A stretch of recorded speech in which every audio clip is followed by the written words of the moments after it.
welcome to tonight's episode of Beyond Focus TV. I'm Lydia Patel, and as always, I have a very special guest for you. Frasilie Stinvil, attorney, will be with us for the next 30 minutes, so stay with us. You're watching Beyond Focus TV. Beyond Focus TV allows you to discuss contemporary topics affecting the Caribbean people on both a national and local level. The show features informed guests who offer insight, debate, and evaluate various issues. Beyond Focus TV builds on the station's mission to provide useful information to the Caribbean people in New York and abroad. Beyond Focus TV, where our viewing audience can get educated, informed, and empowered. Welcome back. You're watching Beyond Focus TV. I'm Lydia Patel.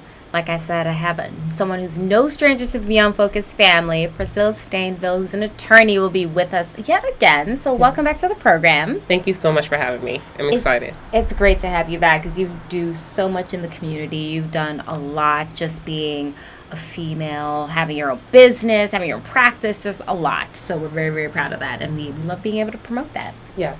I'm really excited and look forward to speaking to you more. Absolutely. Thank you. So for those who may not be familiar, Priscilla actually was on the show a few months back. We did a really nice episode with her. But if you missed that episode, why don't we kind of just take it back a little bit? Tell them who you are. Let's reintroduce you to the viewers. Yes. Well, I'm an attorney. I'm a divorce attorney in New York on Wall Street. I'm one of the few, if not the only one, actually, black attorney on Wall Street. My practice, as I stated, was most matrimonial. I also have my show Up Close with Frasilie Stinvil, in which I speak on hot topics and have amazing guests on as well that discuss current events and things of that nature. We actually have a Facebook Live. Mm-hmm. And just in the community, trying to really motivate and inspire young black women to just go out there and achieve their success. That's amazing. So how did this all kind of come about for you? Being interested in law, going through the school system. Why don't you share that with us? Well, I actually started in healthcare. That's where my background started from. I had my degree from Stony Brook, healthcare administration. I had a great opportunity actually with the Department of Veteran Affairs. But one of the things I realized is you have to go where your personality goes. And I'm a fighter. I've always been a fighter. Sometimes it's not considered a good thing, but in my case, it actually pushed me to the legal realm. And one of the things I love about the law is you're allowed to fight. You're expected to fight, And yes. I was like, hey, this is a perfect fit. And it kind of fell into my lap and having discussions. And so I went to law school. And after I graduated, I had opportunity to work with a huge law firm. And it was a great opportunity. But being a woman, I was given a divorce case. It was a family law case. Mm-hmm. And believe it or not, it actually worked for me, though. And ever since then, I had more of a love for that area of law. And I decided, why not start my own? And started my own firm. And by God's grace, it's been amazing. And so from there, it's just been taking off. The sky's the limit. So that is amazing to really see that. Thank you. Wall Street, that's like the cream of the crop. Everyone aspires to be on Wall Street. And for you to actually be one of the very few successful black women on Wall Street having a practice. How is it? Because it's still very male-dominated on that side. And for you to being a double factor minority. Yes. How are you received over there? There's a lot of pros and cons. I mean, you have your regular, comments or your statements, the looks. But one thing is actually a pro in my situation because of my women intuition. I call women intuition. I think I've been able to come up with ways of being successful in my field for my clients that people just don't think of. And I do attribute that to being a woman, but also through my struggles as being a minority. I understand a lot of where they're coming from and what motivates them. And so I've used my background and my struggles to also apply it to different strategies, just thinking outside the box. Mm-hmm. And so I actually used it in my business as a pro, As far as the struggle in courts, dealing with attorneys or dealing with judges, of course you get the typical comments that's offensive and things like that. But still to this day? Oh, yes. To this day, wow. Believe me. And one of the things I've learned is you have to be very creative in how you respond to it because any kind of response is considered the angry black woman. I mean, we've seen it with Serena, right? With Serena Williams. Unfortunately, defending yourself is not seen as a positive. But you still do it. You still do it. You still do it. Make sure you're articulate. Make sure you're respectful, but still do it. But with the field that I'm in, I'm expected to defend myself. I'm expected to fight. So I do have that benefit, I would say, in that respect. But it's still there. It's still there. You know, I knew it was still there, but I didn't think it would be so blatant and evident that, like you said, you still get comments, little snarky comments that people would say.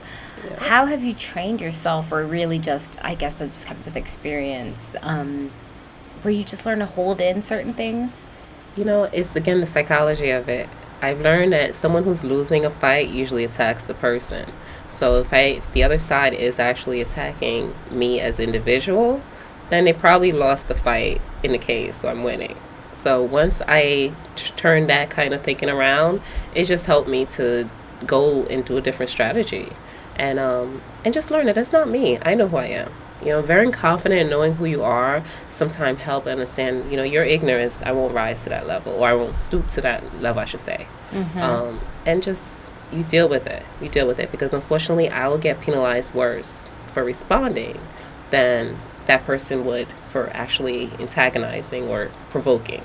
So once you know that, you have so much to lose, you let things just, you know, fly off. And then report when necessary. I will report in a heartbeat. But at that point, it's really what you can do. It's finding that fine balance of not being a pushover. Mm-hmm. Because sometimes we're told to just hold it in, bite your tongue. Yes. But you're standing up for yourself, and you're not a pushover. Yes. And so document everything. I'm still an attorney. I document everything. Emails work really well. Repeat conversations. It'll stop. A lot of time it stops certain things. That's great, you know. And when you think about it, you know, we have the extra fight all the time. Yes. Just coming in the door. It's true. I was still reading that women are still paid less. Yes. Especially in the legal field and medical field. And you wouldn't think that, but it's still evident. And it's able to be so because no one speaks about their salary. It was taboo, and it's still considered taboo. You don't want to discuss it. So half the time you're not even sure, or you're not aware that you're paid less than your coworker. So it's now that people are having those open conversations. And that's one of the things that led me to speak out and go outside of the legal fields, but also go into the Appellate with Priscilla, is having a platform where people are speaking about topics that matter, mm-hmm. you know, and discussing those type of situations. But yes, this world it's changed a lot, but not really. Mm-hmm. We still have these struggles, you know. And what other advice would you have for women who are up and coming and looking to get into the field, but worried about some of these obstacles? Understand that it is a struggle, but you can, and people have overcome. I think if you go in there thinking that, you know, we're in 2018, things should be different, you're in for a rude awakening. But if you go in there and say, unfortunately, we are in 2018 and things haven't been that much different, I know that I'm going into a struggle and I'm willing to fight because I know what I want, you'll be able to continue. Just have your eyes on that prize. It really is an obstacle course, and you have to, you know, you have to be the Olympian in that. Absolutely. You know, so. Well, hold that thought. We'll take a quick break. We'll be right back. You're watching Beyond Focus TV. Stay with us.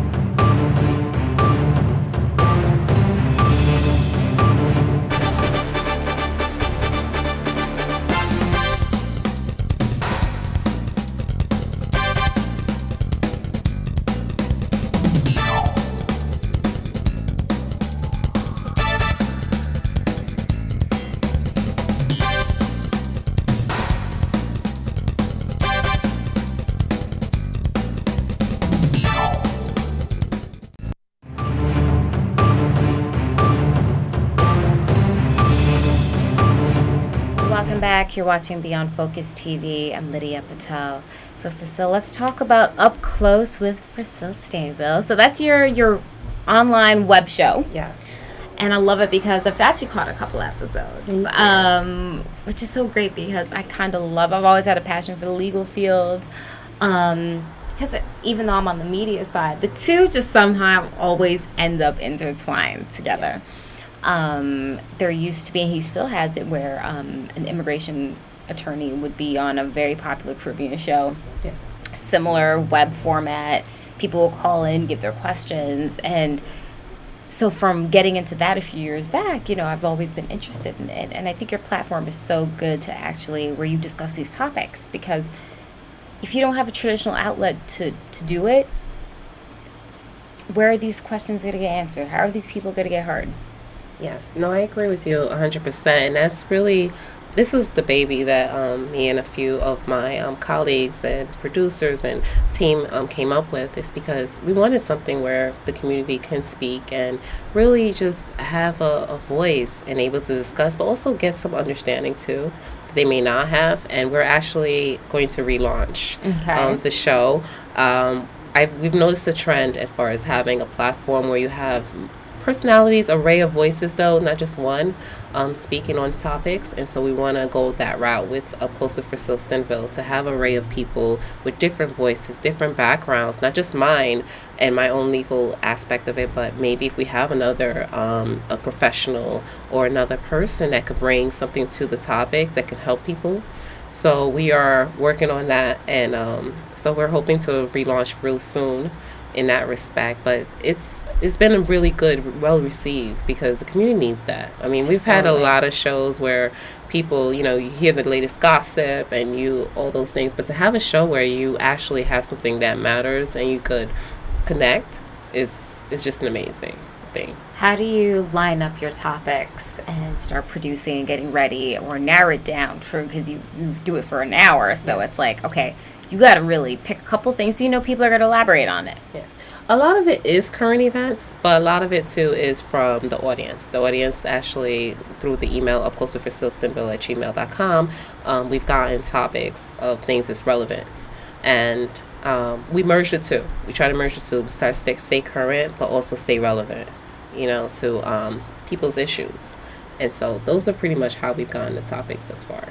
That's great. And I mean, between those two things, trying to stay current, staying relevant, I mean, there's going to be a lot that you could actually do. And you're in a field where family law or divorce. So are those two separate things? Does family law go under divorce? Well, yes, to some degree, because family law encompasses child support cases, child custody, but also with the matrimonial, so those are more or less like a merge, to be quite honest. But in reality, they're really one area of law in that respect. But yeah, so they're pretty much in the same category.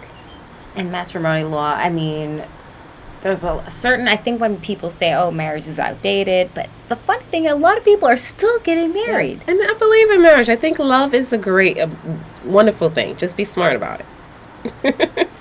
That's important. So, you know what? Now we're actually on the topic of it, and this was actually one of the topics you've covered in the past.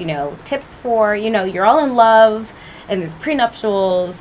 Some people are against it, some people are for it. I personally think it's a good thing, because it's just a contract. It's like when you're going into business with anybody else. At the beginning, everything's great. This is for in the event that we can't get along, we don't like each other. This is a document to be like, okay, this is how we play mediator. Yes. Now, let's say people do have a prenup. What are some of the rules or limitations if you have a prenup but still acquire things while there? Are you limited to what's on the paper? Well, it depends on how it has to be well drafted, because any document that you have can't be just for that time period, because who you are when you just get together, probably not the same person 10 years down the line. One person may have been very successful, or both parties could be very successful, to be quite honest. So you want to have what they call a living document that can merge with it. So you don't just speak to just that situation. So you say, you speak to assets that's been acquired while you're married. You speak to assets that's acquired before marriage. Yeah, I didn't know you could actually include that. And this is why I always get concerned when people tell me that they go online and they just download. I'm like, what did you download? It's just, the documents usually are not well drafted and they're easily broken. So right, because and people have this, especially the ones that you see online, or basically it's what's acquired previously, but that's it. So it protects you for what you came in with is what you leave with. Yeah. But that's really good information to know, because there's a lot of people who, especially for women, as we're getting more successful, you want to be able to know that you're protected. No, it's definitely true. It's definitely true. And it's one of those things that you speak to someone, speak to an attorney, speak to someone who's very